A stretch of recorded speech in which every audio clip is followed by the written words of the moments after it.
तो स्वागत है आप सभी का आपके अपने YouTube चैनल उत्तरानी क्लासेज में। तो स्टूडेंट्स, आज हम डिफरेंशियल इक्वेशन के थर्ड वीडियो लेक्चर पे हैं। इससे पहले मैंने इसके दो वीडियो लेक्चर बनाए हुए हैं। तो आज के वीडियो लेक्चर में हम केवल दो चीज़ समझने वाले हैं। सॉल्यूशन ऑफ डिफरेंशियल इक्वेशन, है ना, ये कितने टाइप का होता है, क्या होता है सॉल्यूशन। बेसिकली तीन टाइप का आपको देखने को मिलेगा इस पेपर में, है ना, general solution, particular solution, singular solution. तो आज की इस वीडियो लेक्चर में हम केवल जनरल और पर्टिकुलर सॉल्यूशन की बात करने वाले हैं, और फॉर्मेशन ऑफ डिफरेंशियल इक्वेशन कैसे फॉर्म कराते हैं उसकी बात करने वाले हैं, क्योंकि इन दोनों में एक वर्डिंग यूज होती है, फैमिली ऑफ कर्व। तो इसीलिए मैं पहले वो वर्डिंग क्लियर कर दूंगा कि भाई फैमिली ऑफ कर्व क्या होता है। ठीक है, पहले उसको क्लियर करेंगे, फिर सॉल्यूशन पे चलेंगे, फिर फॉर्मेशन पे चलेंगे। तो आइए स्टार्ट करते हैं। देखिए, बेसिकली कर्व क्या होता है। ठीक है, अगर मैं आपसे पूछूं कर्व क्या होता है, तो कोई भी ऐसा फिगर जिसमें स्ट्रेट लाइन ना आई हो, ना, एक सीधी रेखा नहीं, वो कर्व होती है। फ्रीली हैंड हम कुछ भी बना दें, वो कर्व होता है। ठीक है ना। तो मैं यहाँ पे एक सर्कल बना देता हूँ।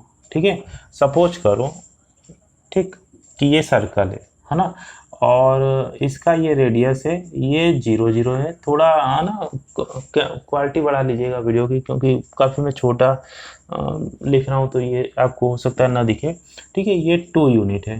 ठीक है, तब इसका इक्वेशन क्या हो जाएगा, इसका इक्वेशन हो जाएगा X square plus Y square is equal to A की जगह 2 कर देते हैं, ये हो जाएगा 2 स्क्वायर। ठीक है, अब मतलब क्लियर है कि इस सर्कल का क्या है, जो सेंटर है वो 0 0 है और रेडियस 2 है। ठीक है, अच्छा, मैं एक काम करता हूँ कि इस 2 को मैं थोड़ा वो बढ़ा देता हूँ। ठीक है, इस 2 को हमने मान लीजिए 4 कर लिया। ठीक है, केवल आपको सपोज करना है। ठीक है, कोई रफली फिगर बन रहा है, कोई एकदम एग्जैक्ट फिगर नहीं बना रहे हैं। ठीक है, तो ये सपोज कर लीजिए इतना आता हो। ठीक है, अब क्या है, अब ये इसका जो रेडियस है, ये सपोज कर लीजिए 4 यूनिट हो गया। ठीक है, मान लीजिए अब हमने इसको बढ़ा के 6 कर दिया, तब इसका फिगर क्या होगा, तब इसका फिगर कुछ इस टाइप का होगा। भाई मेरी आर्ट आर्ट थोड़ी, है ना, खराब है, गंदी, मतलब, है ना, अच्छा, मैं आर्टिस्ट नहीं हूँ, तो अब सपोज करिएगा, है ना। ठीक है, तो ये क्या हो जाएगा, ये 6 यूनिट हो जाएगा। ठीक है, हम लोग मैथ वाले, हम लोग को केवल समझने से मतलब है ना, यहाँ पे हमको पेंटिंग कोई नहीं बनानी है। ठीक है ना। तो कहने का सेंस ये है कि अगर मैं चाहूँ तो, जैसे मैंने इसके लिए एक अलग इक्वेशन लिखा ना, x square plus Y square equal to 2 square, इसके लिए मैंने अलग इक्वेशन का यूज किया। X square plus Y square equal to 4 square, इसके लिए मैंने अलग इक्वेशन का यूज किया। X square plus Y square is equal to 6 square. ठीक है, सेंटर सेम है। ठीक है, क्या हो रहा है, रेडियस चेंज हो रहा है। तो अगर मैं चाहूँ तो इस टाइप के कई सारे सर्कल फॉर्म करते होंगे, 8 स्क्वायर, 9 स्क्वायर, 10 स्क्वायर करके, है ना। यहाँ पे इसकी रेडियस अगर हमें इंक्रीज करते जाएं या इसी के बीच में डिक्रीज करते जाएं, तो कई सारे सर्कल फॉर्म करेंगे। तो अब मेरा मन है कि मैं इन सब का एक अलग अलग इक्वेशन न लिख करके एक ही इक्वेशन लिखूं, जिसमें मैं चाहता हूं कि अभी ऐसे ऐसे करके जितने बनेंगे, ठीक है, यहाँ पे जितने बनेंगे, ठीक है, रेडियस सेम है, ठीक है, जितने बनते होंगे इसके बीच में जितने बनेंगे, तो मैं ये चाहता हूँ कि मैं सबका अलग अलग इक्वेशन बना के, सबका एक ही इक्वेशन बना के मैं बता दूं कि भाई इसमें सब आ गए। तो मैं क्या करूँगा, यहाँ पे लिख देता हूँ, इसको हटा के मैं ये लिख दूंगा, x square plus Y square is equal to r square. ठीक है, और यहाँ पे ये कह दूंगा कि ये आर आर्बिट्रेरी कांस्टेंट है। ठीक है, आर्बिट्रेरी कांस्टेंट कह लो, या आप पैरामीटर भी वर्डिंग यूज कर सकते हो। आर पैरामीटर है, तब क्या होगा कि ये आर अलग अलग वैल्यू के लिए अलग अलग सर्कल रखेगा। तब इस सर्कल के इक्वेशन को क्या कहेंगे, फैमिली ऑफ सर्कल्स। मतलब ये जो सर्कल का इक्वेशन है, ये सर्कल की काफ़ी सारी फैमिली को कंटेन किया हुआ है ना, उसकी काफ़ी सारी फैमिली इसमें कंटेन हुई हैं। ठीक है, तो अब इससे फ़ायदा क्या हो गया कि अब हमें इसके इसके इसके इसके इसके या कई सारे ऐसे जो भी सर्कल बनते होंगे, उसको अलग अलग नाम दे के रिप्रेजेंट करने से अच्छा है हम एक ही में कर दें, और इसमें एक ही टाइप के सर्कल की, ठीक है, एक ही टाइप का मैं इसलिए वर्डिंग यूज कर रहा हूँ कि अब सेंटर 0 0 ही रहना चाहिए, है ना। और इसका ये सेंटर मतलब इसकी रेडियस कुछ इंक्रीजिंग डिक्रीजिंग रहे, उससे कोई मतलब नहीं है, ठीक है। सेंटर 0 0 रहना, मतलब इधर का formation x square plus Y square type का रहना चाहिए। इसको अपने मन से आप घटाओ बढ़ाओ कोई नहीं, ठीक है। और आर्बिट्रेरी का मतलब होता है अपने मन से चूज किया हुआ। हम चाहें तो अपने मन से यहाँ 2 पुट करें, ये इसके लिए फॉर्म कर जाएगा, 4 पुट करें इसके लिए, 6 पुट करें इसके लिए, 8 पुट करें इसके लिए, 9 10 सब पुट करें, तो सबके लिए ये एक ही इक्वेशन से काम चल गया, ठीक है।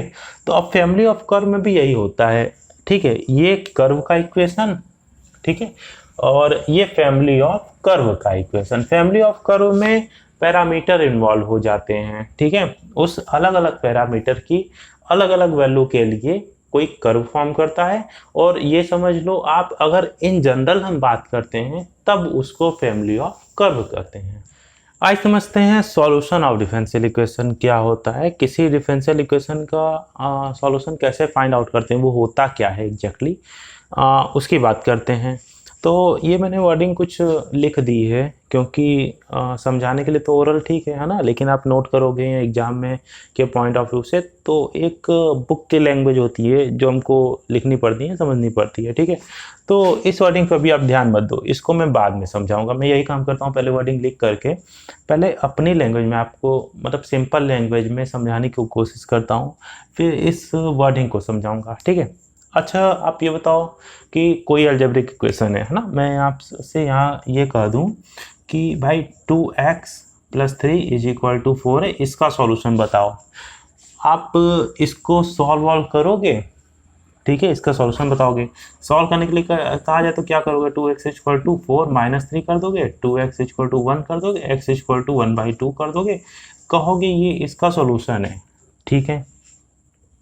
अच्छा, जब हम क्लास 8th या 9th में थे, तो हम लोग किसी अलजेब्रिक इक्वेशन या क्वाड्रेटिक इक्वेशन उसका सॉल्यूशन निकालते थे, फिर वो चेक करते थे कि भाई वो सॉल्यूशन सही है कि नहीं। तो उसके लिए क्या करते थे कि इस वैल्यू को उठा के यहाँ पुट करते थे, फिर देखते थे कि ये राइट हैंड साइड और लेफ्ट हैंड साइड दोनों इक्वल आ रही कि नहीं। अगर इक्वल आ जाती थी तो कहते थे ये इसका सॉल्यूशन होगा, है ना। या कोई इक्वेशन दे करके x की 3-4 वैल्यू दे देता था और कहता था कि चेक करके बताइए ये इसका सॉल्यूशन है कि नहीं। तो पुट करके चेक कर लेते थे, दोनों साइड का आइडेंटिकल मिल रहा है तो भाई वो उसका आंसर हो जाता था, ठीक है ना। ये तो रही सॉल्यूशन की बात, इसको मैं हटा दे रहा हूँ, ठीक है। इतना तो आपको समझ में आ गया, मतलब हमको सॉल्यूशन का कॉन्सेप्ट समझ में आ गया कि भाई कोई इक्वेशन को उसमें जो भी वेरिएबल है, ठीक है, उसको कई सारी वैल्यू होती हैं जो सेटिस्फाई करती हैं, और जो जो सेटिस्फाई करी वो उसका सॉल्यूशन हो जाएगा, ठीक है। अब देखिए, अब क्या करना होगा कि डिफरेंशियल इक्वेशन में आपको जो पूरा आपका सिलेबस है सेकेंड ईयर का ना, अगर उसकी बात करें तो आपको देखिए यही काम करना होगा पूरे डिफरेंशियल इक्वेशन में। ये हटा दे रहा हूँ, फंक्शन ऑफ एक्स वाई कुछ भी मान लो, आप यहाँ कांस्टेंट मान लो, अगर ये दिया है तो इससे आपको कन्वर्ट करना है फंक्शन ऑफ डेरिवेटिव dy/dx या d2y/dx2 d3y/dx3, है ना। किसी भी ऑर्डर का आ सकता है ना, वो नहीं, ये डेरिवेटिव मान लीजिएगा आप। अब यहाँ एक्स वाई कांस्टेंट, ठीक है। अब कांस्टेंट हो भी सकता है, नहीं भी हो सकता, उतने आप समझदार हो वो समझ सकते हो। इन दोनों में से कोई एक वेरिएबल इन्वॉल्व हो सकता है, एक नहीं हो सकता है, ठीक है, वो सब आप समझ सकते हो। डेरिवेटिव किसी भी ऑर्डर, किसी भी उस इक्वेशन की कुछ भी डिग्री आ सकती है, ठीक है। बस लेकिन काम माइंड सेटअप देखिए, एक जो हमारा है ना, जो हमको इस सिलेबस में करना है पूरे डिफरेंशियल इक्वेशन में, कि अब बस ये आपके ध्यान रहना चाहिए कि कोई अलजेब्रिक इक्वेशन है, ठीक है, अगर x y और कांस्टेंट दिख रहा है, मतलब डिपेंडेंट इंडिपेंडेंट वेरिएबल और कांस्टेंट दिख रहा है, तो उसको हम डेरिवेटिव के फॉर्म में कन्वर्ट करेंगे। कन्वर्ट करने का अलग अलग तरीका आएगा, या इस फॉर्म से इस फॉर्म में दोनों काम होगा, ठीक है। इससे इसमें आप कन्वर्ट करोगे, इससे इसमें। अगर ये दिया है तो माइंड सेटअप ये होना चाहिए कि डेरिवेटिव का फॉर्म हमको क्रिएट करना है। अगर डेरिवेटिव का फॉर्म कहीं नजर आ रहा है तो माइंड सेटअप ये होना चाहिए कि जो आंसर आएगा वो इस फॉर्म में आएगा, ठीक है। एक चीज और मैं यहाँ क्लियर कर दूं कि जो भी डिफरेंशियल इक्वेशन का ऑर्डर होगा, ठीक है, मतलब अगर आपको ये d2y upon D x two is equal to y दिया है, तो इससे है ना, अब ये क्या है, ये function of d Y by D x y c आप ये मान लो, ठीक है। इसमें डेरिवेटिव को, अब इसको हम किस में कन्वर्ट करते, हम इसको कन्वर्ट करते function of x y c में, ठीक है। तो इससे जब हम इस function of x y c में कन्वर्ट करेंगे तो हमको ये माइंड सेटअप होना चाहिए कि अगर इसमें दो order second order derivative involve है तो तब इसका जो सॉल्यूशन आएगा, ठीक है, यहाँ आप ये करो तब। जनरली अगर केवल सॉल्यूशन की बात करें तो आप जनरल सॉल्यूशन से कंपेयर कर लेना, है ना। पर्टिकुलर और सिंगुलर कहेगा तो वो वहाँ पे मेंशन कर देगा, ठीक है। तो जनरली जो इसका सॉल्यूशन आएगा उसमें दो पैरामीटर इन्वॉल्व होंगे, है ना, ठीक है। मतलब अब एक चीज़ और हो गई कि अब, है ना, आप ऑर्डर देख के ही बता सकते हो कि उसका जो सॉल्यूशन आएगा उसमें कितने पैरामीटर होंगे। और अगर इसके रिवर्स की बात करें तो function of x y z में जितने पैरामीटर होंगे आप उससे ये अंदाज़ा लगा सकते हो कि उसका उससे जो डिफरेंशियल इक्वेशन जनरेट होगा उसका कितना ऑर्डर होगा, ठीक है। हो सकता है ये चीज़ आप समझ तो जाते हो, समझ गए होगे, लेकिन आपको लगता होगा कि सर कैसे पता चलेगा या कैसे उसको कन्वर्ट करेंगे। तो इसके लिए काफ़ी सारे मेथड हैं, जब हम फॉर्मेशन पढ़ेंगे तो उसके बाद काफ़ी सारे मेथड आएंगे, तो धीमे धीमे ये चीज़ें थोड़ी क्लियर होती जाएंगी, ठीक है। अभी आप केवल इतना समझो कि अगर किसी भी अलजेब्रिक इक्वेशन में दो पैरामीटर हैं तो उससे जब डिफरेंशियल इक्वेशन हम जनरेट करेंगे तो वो second order differential equation form करेगा। डिग्री की बात नहीं कर रहा हूँ, ऑर्डर की बात कर रहा हूँ, ध्यान दीजिएगा, ठीक है। डिग्री डिसाइड नहीं होगी उसकी, है ना, ऑर्डर डिसाइड हो जाएगा पहले से ही। डिग्री वो उसके सॉल्यूशन पे है, किस टाइप का सॉल्यूशन आ रहा है, क्या डिग्री आ रही है, ठीक है। और अगर सेकेंड ऑर्डर का है तो अगर उसको सॉल्व करेंगे तो फिर वो दो पैरामीटर का इन्वॉल्व हुआ हमें अलजेब्रिक इक्वेशन देगा, ठीक है। तो अभी ये हटा दे रहा हूँ, आपको बुक की जो लैंग्वेज होती है सॉल्यूशन की वो बता रहा हूँ, फिर एक एग्जांपल देके समझा दूंगा। देखिए क्या लिखा है, the solution of A differential equation is a relation between the variables involve which satisfy the differential equation, है ना। मतलब मान लीजिए कि कोई भी डिफरेंशियल इक्वेशन दिया है, ठीक है। मान लीजिए अगर इसी एग्जांपल को लेते हैं तो ये d Y by D x is equal to y है, ठीक है। जो इसका सॉल्यूशन होगा वो इसके इस डेरिवेटिव को सेटिस्फाई करना चाहिए, ठीक है। अगर हम ये कहते हैं y equal to e power x इसका एक सॉल्यूशन है तो y equal to e power x यहाँ पे रखें, इसको सेटिस्फाई करना चाहिए, दोनों साइड इक्वल आनी चाहिए, ठीक है। तो अगर आप इसको एक बार डिफरेंशिएट कर दो, ठीक है, तो d Y by D x क्या आएगा, ई पावर एक्स ही आ जाएगा, है ना। और ई पावर एक्स की वैल्यू है क्या, वाई है ना। तो अगर आप D Y by D X की वैल्यू ई पावर एक्स यहाँ रखो तो ये e power X equal to Y हो गया, और ये खुद वाई है तो मतलब वाई इक्वल टू वाई हो गया, ठीक है। दोनों साइड इक्वल हो गई, ठीक है। मतलब क्या है, मतलब ई पावर एक्स सॉल्यूशन है इसका d Y by D x का, कैसे, क्योंकि वो इसको सेटिस्फाई कर रहा है। अगर सेटिस्फाई नहीं कराना हो आप अपने मन से कुछ भी मान लो, Y equal to sine X आप मान लो, ठीक है। तो जब इसको डिफरेंशिएट आप करोगे d Y by D x, sine का क्या होता है, कॉस होता है, यहाँ कॉस एक्स आ जाएगा, ठीक है। तो अब आप ये बताओ कि कभी भी d Y by D x इस वाई के बराबर होगा इस केस में, है ना। साइन एक्स कभी भी कॉस एक्स के बराबर होगा, ठीक है, नहीं होगा, ठीक है। तो अब यहाँ पे क्या है, मतलब y equal to sine x इसका सॉल्यूशन नहीं है, ठीक है। ई पावर एक्स इसका सॉल्यूशन हो रहा था, तो अब वही कह रहा है कि उसमें जो वेरिएबल इन्वॉल्व है, यही मैंने लिखा है ना कि the solution of A differential equation is a relation between the variables, ठीक है। उसमें जो भी वेरिएबल्स इन्वॉल्व है उनके बीच का ऐसा रिलेशन जो उस डिफरेंशियल इक्वेशन को सेटिस्फाई करे। Such a relation and the derivative obtain their form when substituted in the differential equation makes LHS and RHS identical equal, है ना। मतलब जो इसकी ये राइट हैंड साइड है और जो लेफ्ट हैंड साइड है दोनों उसमें जो इक्वेशन सेटिस्फाई कर रहा है उसको पुट करें तो वो उसको आइडेंटिकली सेटिस्फाई करें, मतलब दोनों साइड की वैल्यू सेम आई। आपने देखा y equal to e power x है, ये इसको सेटिस्फाई कर रहा है, दोनों साइड की वैल्यू सेम आ रही है। वहीं हम y equal to sine x लें, कॉस एक्स लें, टेन एक्स लें, तब वो इसको सेटिस्फाई नहीं करेगा, मतलब वो इसके सॉल्यूशन नहीं है। अब देखिए सॉल्यूशन दो टाइप का यहाँ पे जो हम डिस्कस करने वाले हैं, एक होता है जनरल सॉल्यूशन, एक होता है पर्टिकुलर सॉल्यूशन। ठीक है, तो पहले जनरल सॉल्यूशन पे डिस्कस करेंगे, फिर पर्टिकुलर सॉल्यूशन पे आएंगे। देखिए general solution, the solution which contains as many as arbitrary constant as the order of the differential equation is called the general solution of the differential equation।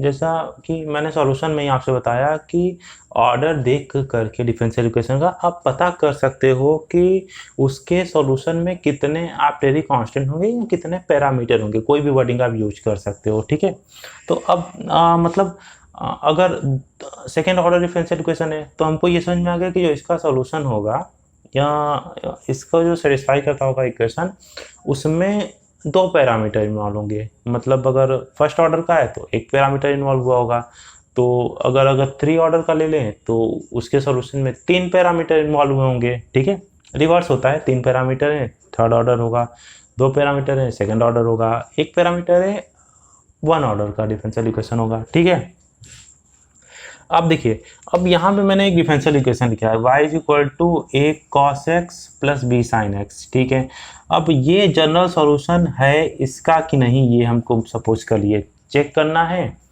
तो अब ये क्या होना चाहिए, ये इसको सेटिस्फाई करना चाहिए अगर इसका सॉल्यूशन है तो। ठीक है, अब देखिए सेटिस्फाई करने में सिंपल सा तरीका ये है कि आप इसको दो बार डिफरेंशिएट करो, d2y/dx2 की वैल्यू निकालो, y की वैल्यू तो दी हुई है, रखो, जीरो आना चाहिए। ठीक है, तो हम लेफ्ट हैंड साइड लेके चलते हैं। तो उसके लिए हमको क्या चाहिए, y चाहिए, y दिया हुआ है, y की वैल्यू क्या है, y is equal to a cos x plus b sin x, ये y की वैल्यू है। हमको क्या चाहिए, d2y/dx2, ये हम निकाल लेते हैं। तो पहले dy/dx निकालना पड़ेगा, ये क्या आएगा, a cos x का माइनस sin x, ठीक है, प्लस b sin x का cos x। तो ये हो गया आपका minus a sin x plus b cos x। ठीक है, अब आप d2y/dx2 निकाल दो तो क्या हो जाएगा, ये हो जाएगा माइनस a sin x का क्या हो गया, cos x हो गया, और प्लस b cos का माइनस sin x हो गया। ठीक है, तो ये हो गया minus a cos x minus b sin x। ठीक है, ये हो गया। अब इन दोनों का आप ऐड करो, देखो जीरो आ रहा है, ऑब्वियस सी बात है कि यहाँ पे माइनस a cos x है, यहाँ पे a cos x है, ये इसको कैंसिल आउट कर दिया। ठीक है, और यहाँ पे b sin x है प्लस में, यहाँ b sin x है माइनस में, तो ये इसको कैंसिल कर दिया। मतलब अगर इसका और इसका सम करें तो ये इक्वल होगा जीरो के, मतलब इसको ये सेटिस्फाई कर रहा है। मतलब कि y equal to a cos x plus b sin x general solution है इस सेकेंड ऑर्डर डिफरेंशियल इक्वेशन का, क्या है, d2y/dx2 plus y equal to zero. ठीक है, आपने देखा कि यहाँ पे है ना सेकेंड ऑर्डर है तो इसमें दो पैरामीटर a और b इन्वॉल्व हैं। ठीक है, अब ठीक है, जनरल सॉल्यूशन समझ में आ गया ना, जितने ऑर्डर का है उतने पैरामीटर उसके सॉल्यूशन में इन्वॉल्व होंगे। अच्छा, अगर अब पर्टिकुलर सॉल्यूशन की बात करें तो हम ये कह सकते हैं कि जो उसमें पैरामीटर इन्वॉल्व होते हैं उसकी किसी पर्टिकुलर वैल्यू के लिए वो सॉल्यूशन फॉर्म कर जाए। ठीक है, मतलब अगर हम यहाँ a की जगह मान लीजिए कि 2 ले लें और इस b की जगह 4 ले लें, ठीक है, तो भी काम तो वही करेगा ना, ये तो एज ए कांस्टेंट काम कर रहा था, कांस्टेंट है, काम तो वही करेगा। फिर यहाँ पे आप करोगे तो 2 cos x plus 4 sin x आएगा ना, ये तो एज ए कांस्टेंट हो रहा था तो वही आएगा, फिर ये इसका सॉल्यूशन तो फॉर्म करेगा ही। मतलब कि उस a और b के, है ना, कई सारी अलग अलग वैल्यू के लिए वो ये y equal to a cos x plus b sin x, a और b के कई सारी अलग अलग वैल्यू के लिए इस डिफरेंशियल इक्वेशन को सेटिस्फाई कर रहा है। तो जिस भी वैल्यू के लिए सेटिस्फाई कर रहा है, जैसे ये एक इसका पर्टिकुलर सॉल्यूशन है किसका, इस डिफरेंशियल इक्वेशन का। अच्छा, मन है मेरा यहाँ 2 4 नहीं लिखने का, हम यहाँ 3 2 कर देंगे तो भी सेटिस्फाई करेगा, तो भी ये पर्टिकुलर सॉल्यूशन हो गया। मतलब कुछ भी वैल्यू a और b की आप कई सारी अलग अलग वैल्यू रख के आप सेटिस्फाई कराओगे, सेटिस्फाई करेगा। तो जहां फिक्स वैल्यू दिखे, ठीक है, वो पर्टिकुलर सॉल्यूशन हो गया, जहां इन जनरल वैल्यू दिखे वो जनरल सॉल्यूशन हो गया। ठीक है, देखिए मैंने यहाँ एक क्वेश्चन लिख दिया है, so that y is equal to ax plus b upon x, x is not equal to zero, क्योंकि यहाँ अपॉन में था तो नॉट इक्वल टू जीरो मैंने लिख दिया, ठीक है। नॉट इक्वल टू जीरो के लिए होगा, मतलब अलग अलग अगर आप वैल्यू लो एक्स की, है ना। Is a solution of the differential equation, ये डिफरेंशियल इक्वेशन है, ठीक है। शो करना है कि ये y equal to x plus b by x इसका सॉल्यूशन है कि नहीं, ठीक है। सॉल्यूशन का मतलब आप समझते हो कि अगर यहाँ पे इन दोनों डेरिवेटिव की वैल्यू निकाल के, है ना, इसकी तो वैल्यू पहले से दी गई है, ठीक है, यहाँ पुट करें तो इस पूरे को जीरो बना दे तब ये सॉल्यूशन होगा, अदरवाइज नहीं होगा, ठीक है। सिंपल सी चीज़ है ना। सॉल्यूशन से रिलेटेड एक क्वेश्चन एग्जाम में आता ही आता है, ठीक है। अब देखिए, है ना, तो y की वैल्यू क्या दी गई है, ax प्लस बी अपॉन में x, ठीक है। इक्वेशन फर्स्ट आप मान लो, पूरी लैंग्वेज में नहीं लिख रहा हूँ, ठीक है। केवल एक हिंट करते हुए इसको मैं सॉल्व कर दे रहा हूँ, ठीक है। तो अब dy बाई डी एक्स आप निकालो तो क्या हो जाएगा, a x की x का डिफरेंशिएशन 1 हो जाएगा और प्लस ये b और यहाँ पे D D x power minus 1 हो जाएगा, है ना, ठीक है। तब क्या हो जाएगा, यहाँ पे a हो गया प्लस, अब देखिए इसका n x power n minus 1, तो n x power n minus 1 n minus 1 और ये आपका b है, तो ये a और माइनस 1 अपॉन में x स्क्वायर b इतना आएगा, ठीक है। थोड़ा स्टेपिंग मैंने कर दी है कि आपको कहीं कंफ्यूजन ना हो डायरेक्ट लिखने पे, ठीक है ना। तो अब इसको आप इक्वेशन 2 मान लो, ठीक है। अब d2y अपॉन में dx2 आप निकालो तब क्या आ जाएगा, अब a है तो वो तो जीरो फॉर्म कर गया, माइनस ये ऊपर जाएगा तो डी डी एक्स, यहाँ माइनस बी कर दें, ये माइनस बी हो गया, ठीक है। ये एक्स पावर माइनस 2 हो गया, तो जब हम इसको करेंगे तो ये minus b minus 2 x power minus 2 minus 1 n x power n minus 1, तो ये हो जाएगा प्लस बी अपॉन में एक्स क्यूब, ठीक है, ये आ जाएगा, ठीक है।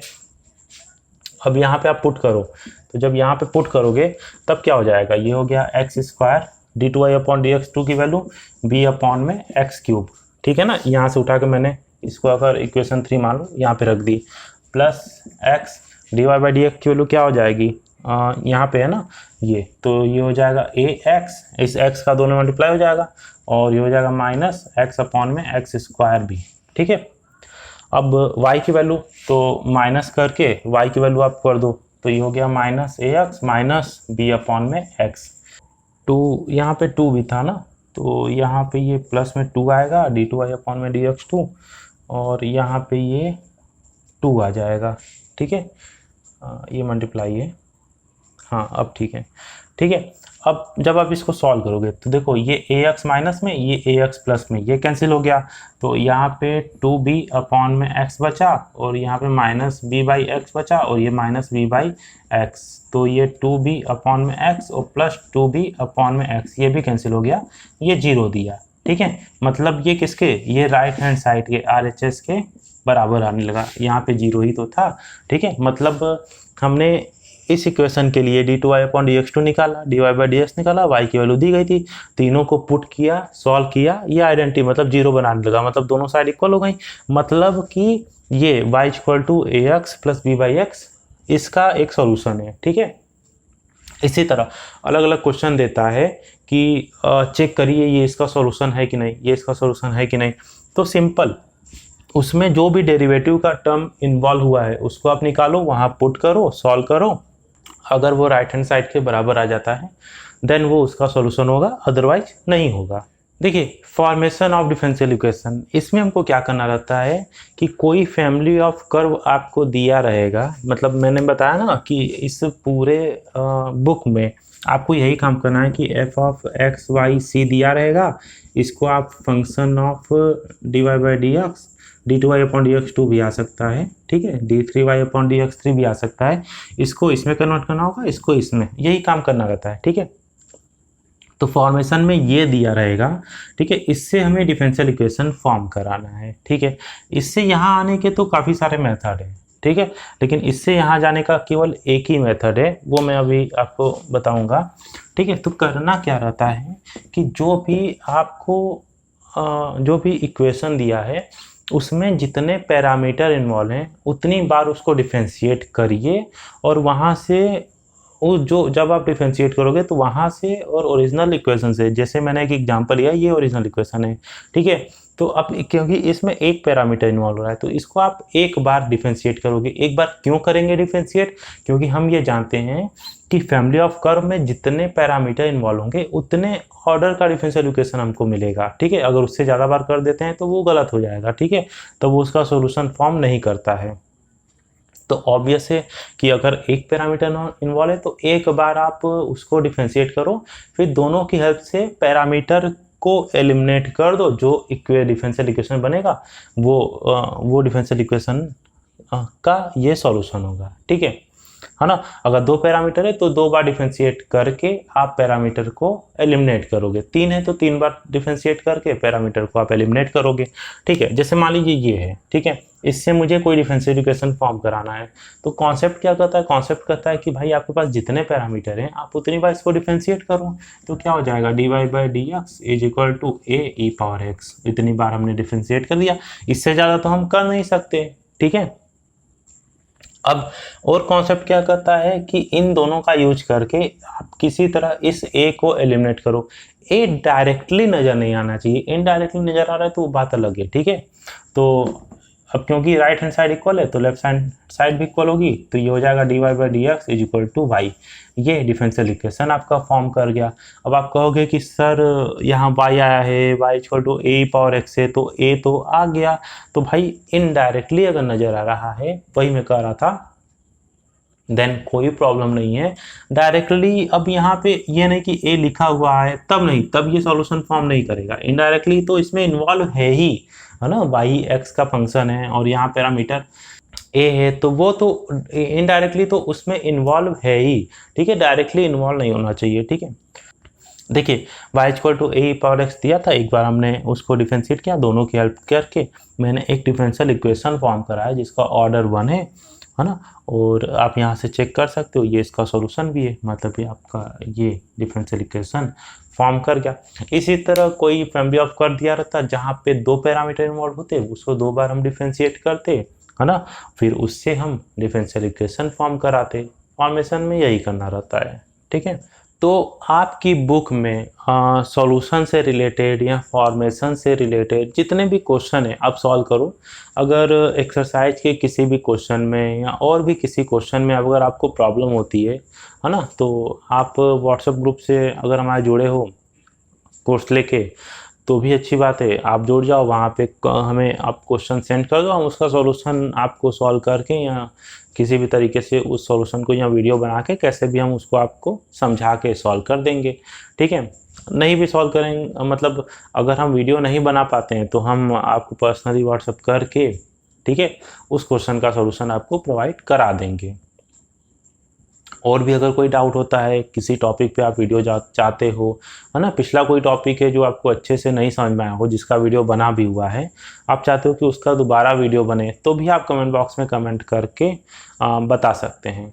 तो आज के लिए इतना ही था, मिलते हैं अपने नेक्स्ट वीडियो लेक्चर में, तब तक के लिए स्वस्थ रहें, मस्त रहें, खुश रहें। जय हिंद।